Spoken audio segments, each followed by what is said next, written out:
আব্বু মন খারাপ কেন? চাচু বাইরে যাওয়ার পরে আমাকে আর কেউ মজার কোনো কিছু দেখায় না। আমার মন খুব খারাপ হয়ে থাকে বাবা। চিন্তার কিছু নেই, এখনই তামাশা আনলিমিটেড চ্যানেলটি সাবস্ক্রাইব করো এবং সব সময় হাসি খুশি থাকো।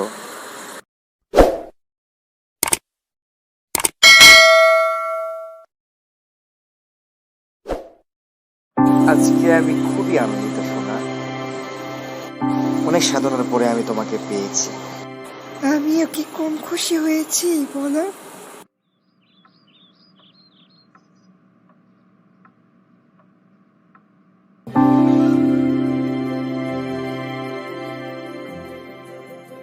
I love you সোনা, I love you a lot.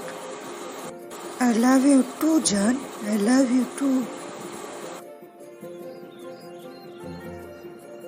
তুই অনেক লাকি রে, এত সুন্দর একটা স্বামী পাইছিস, এত সুন্দর একটা সংসার। সত্যি রে, ও আমাকে খুব ভালোবাসে জানিস। তোরা সব সময় সুখে থাক, এটাই আমি চাই। সব সময় অনেক ভালো থাক, অনেক দোয়া করি তোদের জন্য। রাজুর সাথে কি তোর দেখা হয়, কথা হয় মোবাইলে? না দোস্ত, অনেক কষ্ট করে ভাঙা একটা মোবাইল কিনেছিলাম, সেইটাও নষ্ট হয়ে গেছে। আর কতদিন হলো কথা হয় না।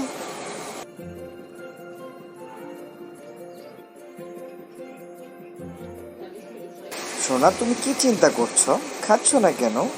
আমি তো তোমার বর এখন, তোমার তো আর কোনো চিন্তা নাই। জানো, শাপলার না মোবাইলটা নষ্ট হয়ে গেছে। বেচারির টাকা নাই, পয়সা নাই, কারোর সাথে যোগাযোগও করতে পারে না। এত গরিব ঘরে ওর জন্ম, এটা ভেবে আমার খুব খারাপ লাগছে। ও এই কথা, পাগল, তোমাকে কোনো চিন্তা করতে হবে না।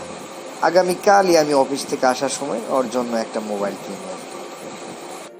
এবার খুশি তো ম্যাডাম? তুমি আছো বলেই আমার বেঁচে থাকা। ওরে সোনা রে। সোনা আমি অল্প বেতন পেতে পারি, কিন্তু তোমার চাহিদা আর সবার চাহিদা ঠিকই পূরণ করতে পারবো। আমি জানি তোমার প্রতি আমার সে বিশ্বাস আছে। কিরে, একটু বাইরেও বের হোস না? সারাদিন ঘরের মধ্যে কি করিস একা একা? বসে বসে তোর কথাই ভাবছিলাম। তোর জন্য তো একটা সারপ্রাইজ আছে। আমার জন্য আবার কি সারপ্রাইজ? তোর দুলাভাই তোকে 2-1 দিনের মধ্যে একটা মোবাইল এনে দেবে। তাই? তাহলে তো খুব ভালো হবে রে। কি গো, মোবাইল এনেছ? না আসলে আমি টাকা পয়সা ম্যানেজ করতে পারিনি, জানোই তো অল্প বেতনের চাকরি করি, আবার বাড়িতে টাকা দিতে হলো, সেই জন্য আমি নিয়ে আসতে পারিনি। আমি যে শাপলাকে বলে দিলাম তোর দুলাভাই অফিস থেকে আসার সময় মোবাইল নিয়ে আসবে, এখন ওকে কি জবাব দেব? হাজার হোক, ও তো আমার বান্ধবী। আচ্ছা তুমি কোনো চিন্তা করো না, আমি ওকে সব কিছু বুঝিয়ে বলবো। আচ্ছা ঠিক আছে, আমি কিছু মনে করিনি। কি খবর, এখানে ডাকলে কেন? কোনো খবর আছে কি না? আমার মোবাইল নিয়ে আসলো। দেখ, কিছু মনে করিস না। আসলে তোর দুলাভাইয়ের অনেক অভাব তো, অল্প বেতনের চাকরি করে, বাড়িতে টাকা দিতে হয়, আবার আমাদের খাওয়া খরচ। কিছু মনে করিস না, হ্যাঁ? আমি আর কি মনে করব? আমার বেলায় এসে সবার সব কিছু ফুরিয়ে যায়। আমি জানতাম। আর আমি তোদের থেকে কিছু চাইছি? বল, আমার কিছুর দরকার নেই। তোরা অনেক ভালো থাক, এই দোয়াই সব সময় করি। তোর দুলাভাই বলেছে সামনের মাসে হয়তোবা কষ্ট করে হলেও টাকা পয়সা ম্যানেজ করে তোকে একটা নিয়ে দিবে মোবাইল। চিন্তা করিস না, আমার কোনো কিছুর দরকার নেই। তোরা ভালো থাক। ভবিষ্যতে যদি আমার স্বামী আমাকে কিনে দিতে পারে, আমার বিয়ে হবে কি না তার কোনো ভরসা নেই। যদি বিয়ে হয় তাহলে সেই স্বামী আমাকে নিয়ে দিবে। আমার কারোর থেকে কোনো কিছু নেওয়ার দরকার নেই। তুই মন খারাপ করলি? দেখ, উনি তো তোকে অনেক কিছুই দিতে চান, কিন্তু অভাবের তাড়নায় হয়তো পারেন না। দেখ, আমাদের ক্ষমা করে দে, হ্যাঁ? দেখেছি, অনেক দেখেছি। আমি আর কারো আশায় থাকতে চাই না। আমার স্বামী হলে দেখাইয়ে দিতাম। যদি আমার ভালো কোনো জায়গায় বিয়ে হয়, দেখিয়ে দেব। কি খবর শাপলা, এতদিন পর? কি মনে করে, কেমন আছিস? আমি ভালোই আছি। একটা খবর দিতে আসলাম। তোর আর দুলা ভাইয়ের দাওয়াত রইল, আমার আগামীকাল বিয়ে। ছেলে অনেক বড় চাকরি করে কোম্পানিতে, ওষুধ কোম্পানির অনেক বড় অফিসার। বাহ, এটা তো অনেক খুশির খবর। তুই তোর স্বামীকে নিয়ে সুখে থাক, দোয়া থাকবে সব সময়।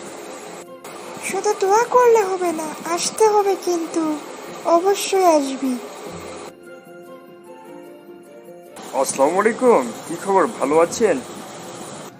আলহামদুলিল্লাহ, ভালো আছি আমি। আপনি কেমন আছেন? আলহামদুলিল্লাহ, আমিও ভালো আছি। দুলা ভাই কোথায়, অফিসে গেছেন? হ্যাঁ, অনেক কিছুক্ষণ আগে গেছেন।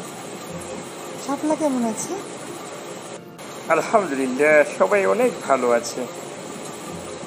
আচ্ছা, ওকে আমাদের এখানে পাঠিয়ে দিন।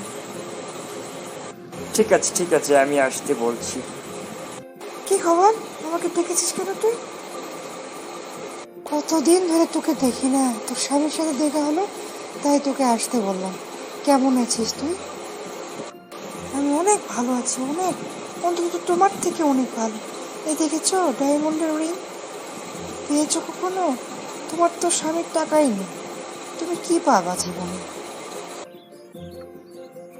সেটাই তো দেখছি, তোর অনেক পরিবর্তন। যাক, ভালো লাগলো, ভালো থাকবি এটাই কামনা করি। আমার মর্যাদার সময় কখনো নষ্ট করবি না, আর কখনো আমাকে এই বাজে সময়গুলো নষ্ট করার জন্য ডাকবি না। যে আমার বই পুস্তক নিয়ে পড়াশোনা করেছে, যে বান্ধবীর সাথে আমার এত সুন্দর সম্পর্ক, সে আমাকে আজকে এইভাবে বলতে পারলো। শোনো, তুমি কান্নাকাটি করছো কেন? ও তোমার সাথে খারাপ ব্যবহার করেছে, ও ঠিকই একদিন এটার ভুল বুঝতে পারবে। জানো না অহংকারের ফল কেমন হয়? তুমি আর বাসায় আসছো না কেন?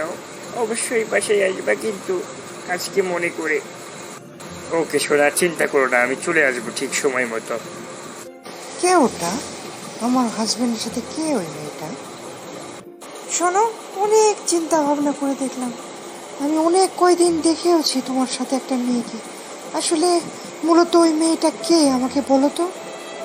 তোমাকে একদিন আমার বিয়ের কথা বলেছি যে আমার পূর্বের একটা বউ আছে, তুমি তো আমার ভালোবাসা আদর পেয়ে আমাকে বিশ্বাসই করতে চাও না। তুমি এইবারে দেখেছো তো, তাহলে ওটাই আমার সেই পূর্বের বিয়ে করা স্ত্রী। তুমি তাহলে সত্যি বিবাহিত? আমি এতদিন ভালো মতো বিশ্বাস করিনি, আজ থেকে আমি বুঝতে পারলাম তুমি সত্যি বিবাহিত। শোনো, তোমাকে আমি বলছি, আগামী 7 দিনের মধ্যে ওর সাথে ছাড়াছাড়ি করবে তুমি, এটা আমার ওয়ার্নিং। তুমি আমাকে ওয়ার্নিং দিচ্ছ? তুমি কার সাথে কি কথা বলছো? এই বাড়ি, তারপরে আমার চাকরি, সম্পূর্ণটা ওর বাবার দেওয়া। ওকে আমি ছাড়তে পারবো? আমি তোমাকে ছাড়তে পারি, তবু ওকে ছাড়তে পারবো না। এই কথা বলতে তোমার গলায় একটু বাঁধলো না?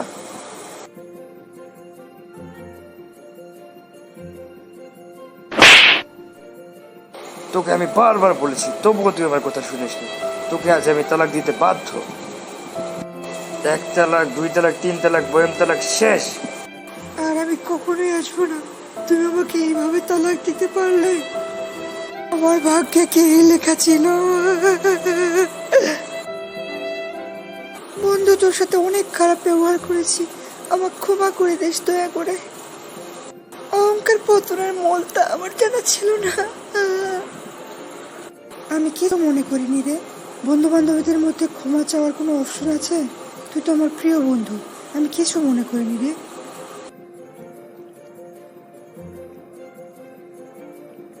বন্ধুরা, এই ভিডিও থেকে কি শেখা গেল? আসলে অহংকার পতনের মূল। অহংকার আমাদের কারো করা উচিত নয়। বন্ধুরা, ভিডিও যদি ভালো লেগে থাকে তাহলে অবশ্যই একটি লাইক দিয়ে দিন এবং সাবস্ক্রাইব করে চ্যানেলের পাশে থাকুন। ধন্যবাদ। আসসালামু আলাইকুম।